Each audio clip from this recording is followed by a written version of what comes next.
Think about someone you know who always says, "I just don't have time for anything." Ever noticed how their schedule magically confirms it? They rush, miss appointments, and feel behind, even when they technically do have time. But because the belief came first, their brain filters life through that lens. This isn't just random behavior. It's a real-life example of how thoughts create reality. The belief shapes the perception, and the perception drives the actions. It's exactly what Carl Jung meant when he said, "Until you make the unconscious conscious, it will direct your life and you will call it fate." You see this every day in ordinary situations. The person who believes people can't be trusted often attracts betrayal or pushes people away unconsciously. The one who thinks, "I'm not smart enough," won't speak up even when they have something valuable to say. This isn't bad luck. It's mental programming. More specifically, it's mental reprogramming that needs to happen. These invisible beliefs drive real-world outcomes. And once you see the pattern, you can begin to interrupt it. You don't need to become someone new, you just need to question who you think you are. Modern neuroscience backs this up.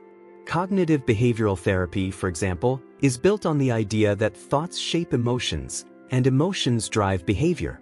Ancient philosophies knew this too. Buddhism teaches that suffering arises from attachment to distorted views, especially about the self. And if you look at the Stoics, Marcus Aurelius, Epictetus, they were masters of this mindset reset, choosing beliefs that serve growth. Whether it's Buddhism and ego or a Stoic mindset reset, the message is the same: reality starts in the mind. Imagine someone stuck in procrastination. They're not lazy, they're afraid. Afraid to fail, to succeed, to not be perfect. So they don't move. That inaction becomes proof of their belief: I'm not capable. But what if, instead, they told themselves, I only need to take one small step today? That's where a mindset shift motivation begins. Suddenly, one email gets sent. One idea gets explored. And that single movement starts to change everything. That's how the mind, like a garden, responds to new seeds. This is why mentors like Napoleon Hill, Eckhart Tolle, and Carl Jung are still so relevant. Each, in their own way, taught that belief is destiny. Hill said, "Whatever the mind can conceive and believe, it can achieve." Tolle invites us to drop fear by anchoring in the now. Jung encouraged us to face the shadow, those limiting beliefs we don't even know we carry. Whether it's how to change mindset or spiritual healing ideas, the goal is the same: alignment between inner world and outer life. Without that, we remain trapped in loops we didn't choose. You might not see it yet, but your daily thoughts are casting votes for the future you'll live. Every "I can't" is a vote for the same results. Every "what if I could" opens the door to something new. And it's not about being blindly optimistic. It's about becoming aware of what you're rehearsing in your head all day. Self-doubt? Fear? Or courage and clarity? This is why Self-Growth 2025 isn't about hustling harder, it's about thinking deeper. You don't attract what you want. You attract what you are. Or more precisely, what you believe you are. So pause for a moment. What beliefs have been quietly writing your story? Do they come from your soul, or from someone else's fears? This is the fork in the road. You can keep feeding thoughts that keep you stuck, or plant new ones and grow differently. This is what it means when we say mind is a garden. You are the gardener. And right now, you're holding the seeds. In the next section, we'll dive into one of the most common weeds in the garden, anxiety. And we'll show you how presence, not panic, is the real cure. Anxiety is not always about something being wrong. Often, it's just your mind trying to live in a moment that hasn't happened yet. You start the morning already fearing the evening. You replay that conversation from yesterday and pre-live the disaster of tomorrow. But here's the truth: the future doesn't exist yet. You're suffering from a reality your body hasn't even met. Eckhart Tolle calls this the pain body, where your mind clings to past and future as a way to avoid the now. But the now, that still, clear moment, is the only place where life actually happens. Take a real-life example.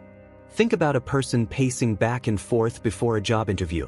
They're not in danger, not being chased, not even failing. But their heart is racing as if they're in a battlefield. Because their thoughts have projected catastrophe into the future. This is the essence of why thoughts create reality, not because something bad is happening, but because the mind believes it is. That's why mindfulness isn't just spiritual fluff, it's a mental health tool. Grounding yourself in the now is the first step toward an anxiety relief mindset. One of the quickest ways to return to the present is through your senses. That's right. Touch your hands together. Feel your feet on the ground. Look around and name 3 things you see. When you do this, your brain begins to shift. Your breath slows. Your focus returns. You're not escaping anxiety, you're stepping into a more powerful position, observation. This is what Tolle teaches consistently in The Power of Now.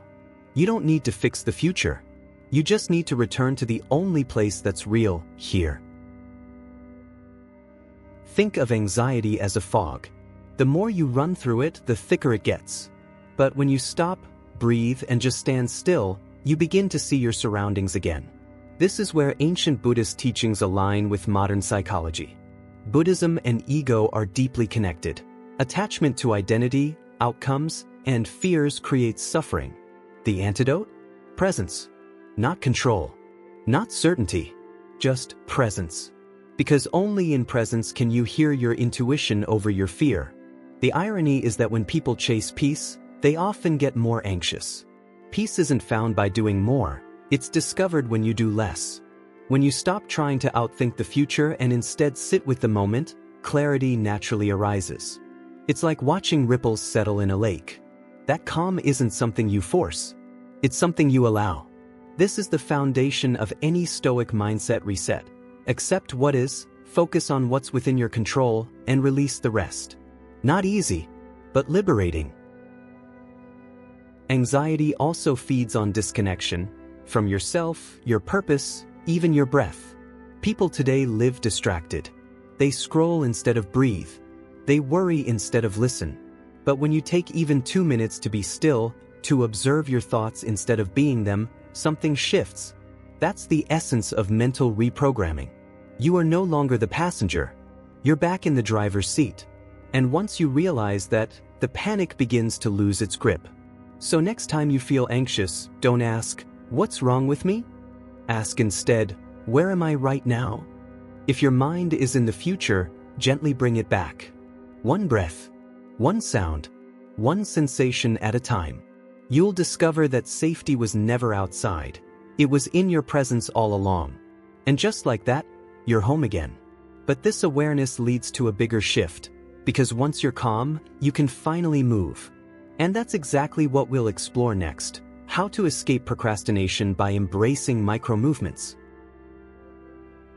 Most people think procrastination is a character flaw. "I'm lazy," they tell themselves. But laziness isn't the issue. More often, procrastination is a response to fear.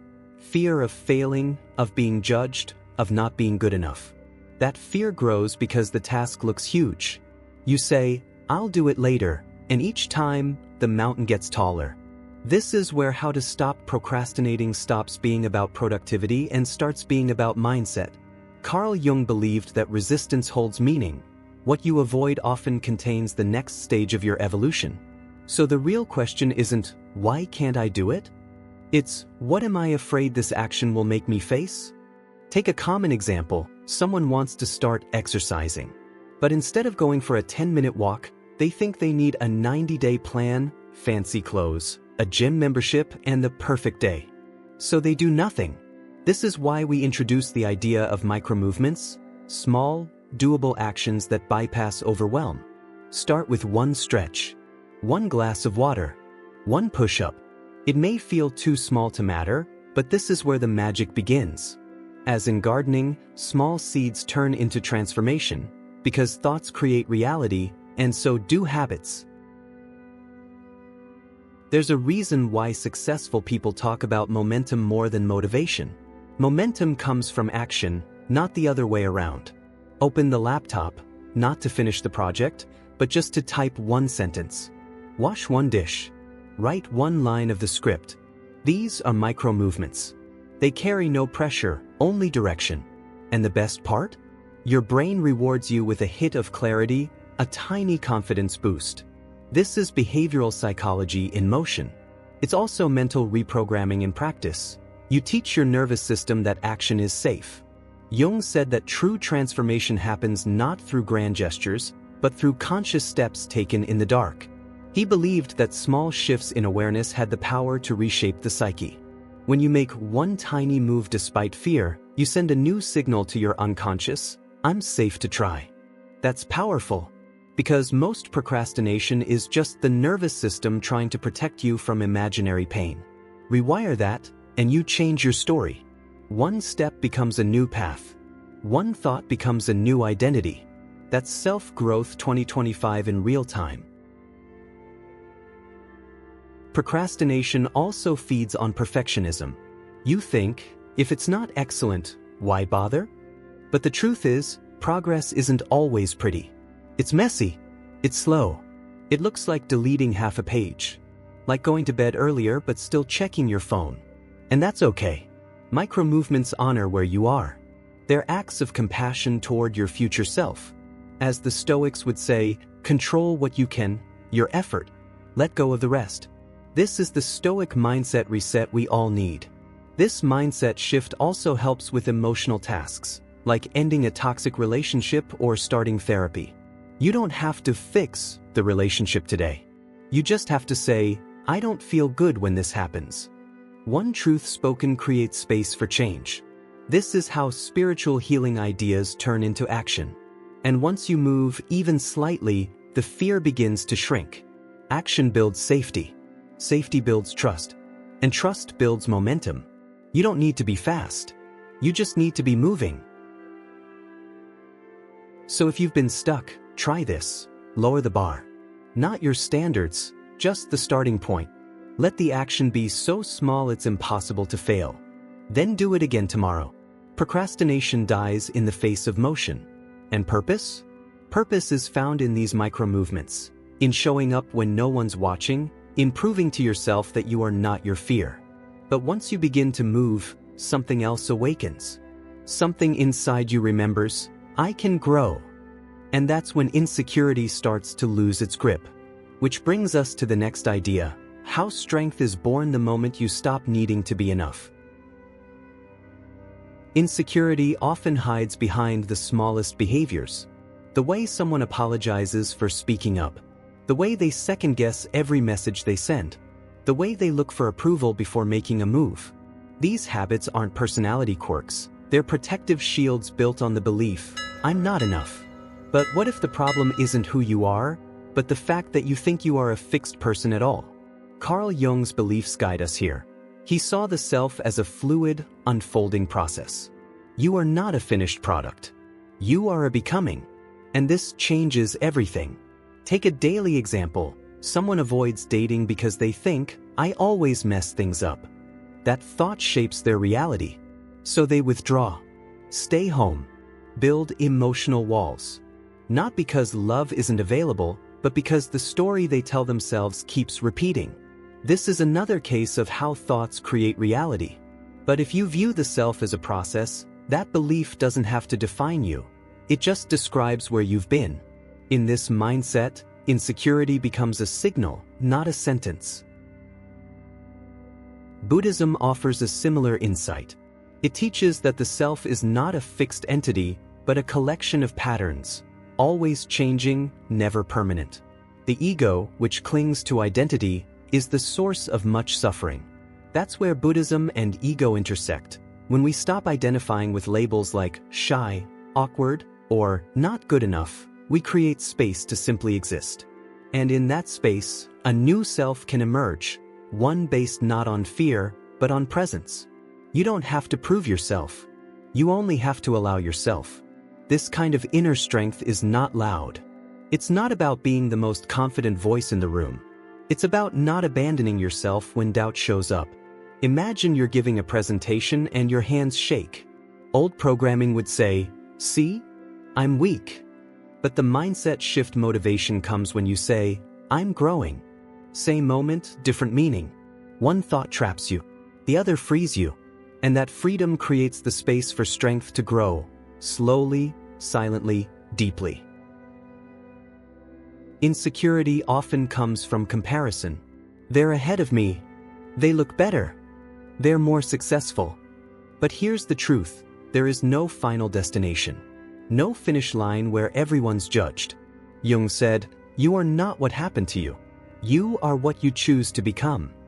That choice happens moment by moment. And when you accept yourself as a work in progress, other people's timelines stop mattering. Self-growth 2025 is about progress, not perfection. That's the real flex, continuing even when unsure. This idea also works in relationships. When someone you love questions you or gets upset, your insecurity might scream, "They're going to leave." But if you see yourself as a process, you don't collapse under the weight of one moment. You observe.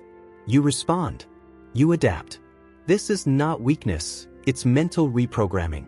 You're teaching your nervous system that emotions are not emergencies. And slowly, insecurity turns into insight. You begin to see, I'm not broken. I'm just learning. So next time you hear that inner voice whisper, "You're not enough," pause. Don't fight it. Don't fix it. Just ask, what part of me is speaking right now? And then remind yourself, you're not a statue, you're a river. You change. You move. You evolve. And strength doesn't come from becoming flawless. It comes from showing up, again and again, even while healing. But this awareness doesn't stop with self.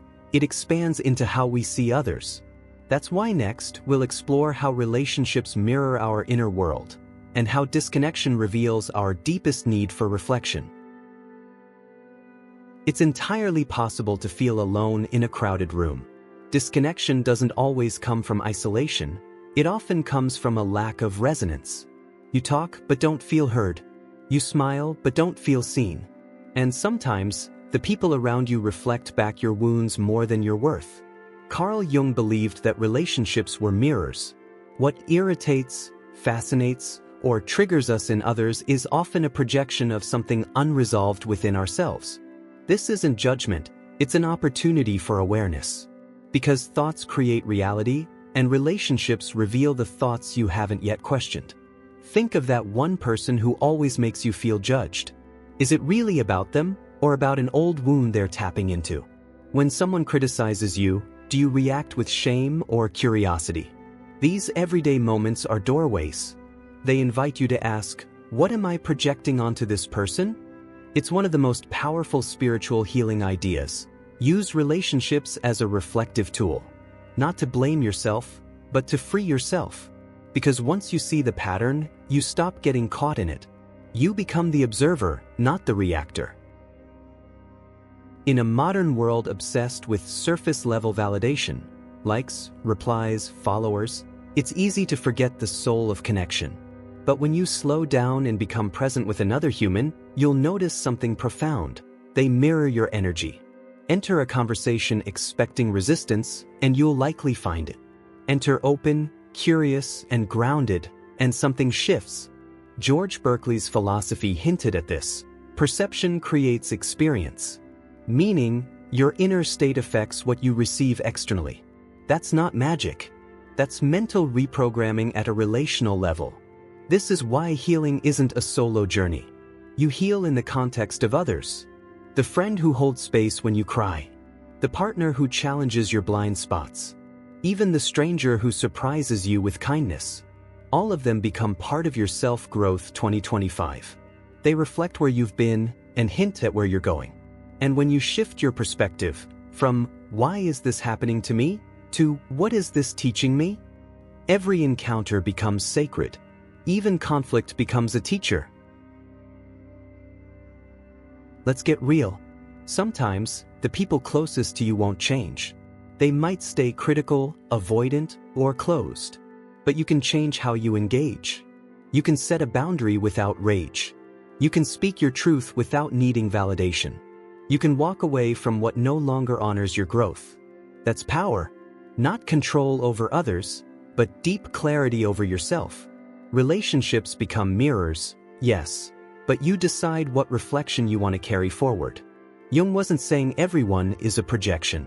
He was saying that your inner world colors the lens through which you interpret others.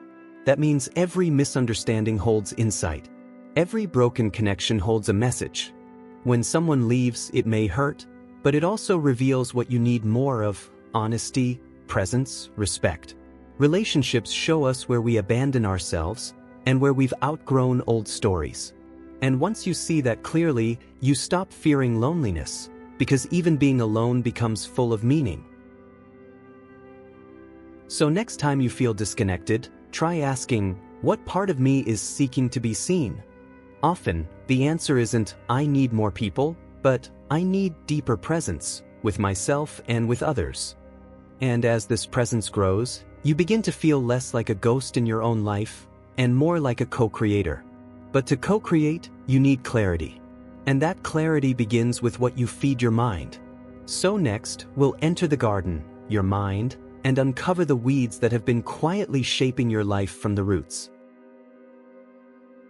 Picture your mind as a garden. Every thought is a seed. Some grow into peace, gratitude, and creativity. Others, resentment, fear, self-doubt, become weeds. The problem isn't that we have bad thoughts. The real issue is that we water them, daily, unconsciously, and with full emotional attention. This is where the idea mind is a garden becomes more than a metaphor. It's a philosophy of mental hygiene. Marcus Aurelius once wrote, "The soul becomes dyed with the color of its thoughts." In other words, your inner dialogue paints your outer world. You become what you mentally rehearse. Take something simple: someone cuts you off in traffic. You can curse, replay it in your head for hours, tell 3 people what happened, and suddenly, your whole day is polluted. Or, you can pause, breathe, and say, that's not mine to carry. One choice waters chaos, the other waters clarity. This is mental reprogramming in its rawest form. Not dramatic rituals, just quiet choices. Because thoughts create reality not in rare moments, but in your daily defaults. The small mental habits you don't even notice are the ones building your world. This is where Buddhist mindfulness meets stoic detachment. Both systems, though worlds apart, agree: you are not your thoughts, you are the one who observes them. That's a core insight behind deep philosophy explained in modern terms. It's the same truth Eckhart Tolle shares in his teachings. Thoughts are like clouds, but you are the sky. You don't have to chase or fight every negative idea. Just stop feeding it. Awareness is the sunlight. It reveals what's growing and what needs to be pulled. But mental gardening isn't just about weeding out negativity, it's about planting new, resilient thoughts. Instead of, I always screw things up, try, I'm learning something every time I try. Replace, I'll never change, with, I'm becoming more aligned each day. These aren't empty affirmations. They are spiritual healing ideas disguised as language. Words that rewrite the nervous system script. Over time, this becomes the fertile ground for self-growth 2025. Not just to think differently, but to feel differently. The key, though, is patience. No one plants a seed and expects a tree tomorrow. Yet we do this with our minds all the time. We meditate once, journal twice, and wonder why nothing changed. But growth is seasonal. As Carl Jung would say, all true things must grow in silence. Just like in nature, the most important changes often happen underground. Quiet, unseen, but very real. That's the philosophy behind mindset shift motivation, trusting the process even when you don't see instant results. If your life feels cluttered, overwhelmed, or directionless, ask yourself, what am I watering? Maybe it's old narratives from childhood. Maybe it's fear-based news, social media comparison, or negative self-talk. None of this makes you broken. It just means your garden needs tending. And the beauty is, you can begin right now. A new thought, a new intention, a breath of awareness. The garden responds. The soil shifts. And with consistency, chaos starts giving way to clarity. So today, you get to choose. Will you water worry or water wisdom? Will you rehearse what's missing or plant what's becoming. The garden doesn't need to be perfect. It only needs presence. And as clarity begins to rise from the soil of your awareness, something remarkable happens. You start becoming the kind of person you once thought only existed in books. But this clarity isn't just for you. It prepares you for something even deeper, understanding the full power you carry to shape reality itself from the inside out. What if the life you want isn't far away, but just one belief away? We often imagine transformation as this huge leap, this dramatic moment. But in truth, it begins with one idea that dares to challenge everything we thought we knew. Today, you walked through concepts that weren't designed to impress you, but to awaken you. You saw how thoughts create reality, how anxiety dissolves in presence, how purpose hides behind small steps, and how healing lives in how we relate. These are not motivational cliches. They are blueprints for a new inner structure. You are not broken. You are not late. You are not too damaged to begin again. You are simply standing at the edge of your own unlearning. The beliefs that once protected you now restrict you. But here's the breakthrough: belief is not truth, it's a choice. This is where mental reprogramming begins. You get to rewire the narrative. You get to water different seeds. And just like that, the story shifts. Because mind is a garden, and gardens don't bloom by accident. Maybe no one ever told you that your emotions aren't flaws, that your fear isn't failure, it's feedback. Maybe no one ever taught you that procrastination is a survival strategy, that insecurity is a sign you care, that disconnection is often a cry for depth. But now you know. And that knowing opens the door to spiritual healing ideas that go far beyond crystals and incense. We're talking about radical presence, intentional thought, self-respect as a spiritual path. This is healing with roots. And roots grow in darkness first. This is your moment to pause and ask, which of these ideas lit something in me? Was it the micro-movement that reminded you to start small? The realization that you're a process, not a problem? The mirror of relationships? The silent wisdom of your mental garden?